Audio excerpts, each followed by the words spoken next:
Good morning everyone. आजचा topic आहे बघा ब्लड.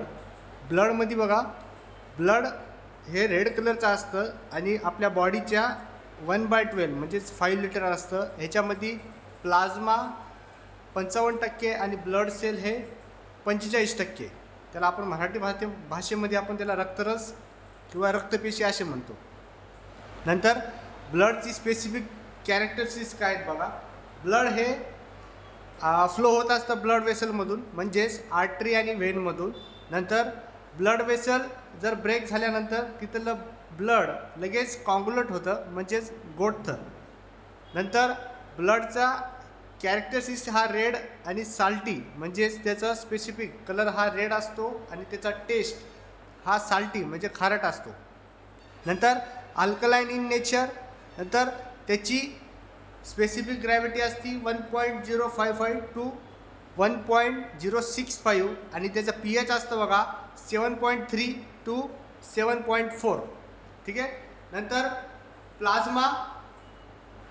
प्लाझ्मा बघा, प्लाझ्मामध्ये आता आपण ब्लड बघितलं, ब्लडमध्ये दोन येणार, प्लाझ्मा आणि ब्लड वेसल. प्लाझ्मा आपण बघितलं 55% आणि ब्लड वेसल आहे 45%. ठीक आहे. आता प्लाझ्माची कॅरेक्टरिस्टिक्स बघ काय. प्लाझ्मा हा येलो कलर असतो आणि पारदर्शक, म्हणजे एकदम पाण्यासारखा आपल्याला दिसत असतो, लाईट येलो कलर. ठीक आहे. नंतर याचं बी अल्कलाइन इन नेचर आहे. प्लाझ्मा आपल्याला पावडर फॉर्ममध्ये सुद्धा आपण स्टोअर करू शकतो. नंतर प्लाझ्मामध्ये काय काय आहे बघा. प्लाझ्मामध्ये एक असतं प्रोटीन. प्रोटीनमध्ये बी 3 टाईप आहेत. एक आहे ग्लोब्युलिन, नंतर अल्बुमिन आणि फायब्रोनोजन. ग्लोब्युलिनचं काम असतं अँटीबायोटिक तयार करणे किंवा हिमोग्लोबिन तयार करणे.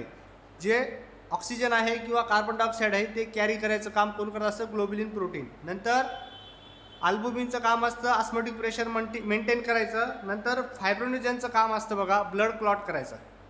त्याच्यामध्ये नंतर बघा मिनरल्स आणि साल्ट. ह्याच्यामध्ये ते काय करत असतात, मिनरल्स आणि साल्ट आपल्या प्लाझ्माला जे काही मिनरल्स असतात आणि साल्ट असतात ते प्रोव्हाइड करत असतात आणि ते एका सेलपासून दुसऱ्या सेलपाशी वाहून नेत असतात. नंतर त्याच्यामध्ये वॉटर असतं.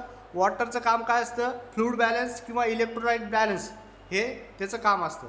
नंतर आहे बघा त्याच्यामध्ये गॅसेस असतात. कोणते कोणते गॅसेस असतात, कार्बन डायऑक्साईड, ऑक्सिजन, नायट्रोजन.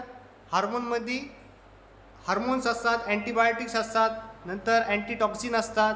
त्याच्यानंतर त्याच्यामध्ये amino acid, glycerol, glucose, fatty acid, waste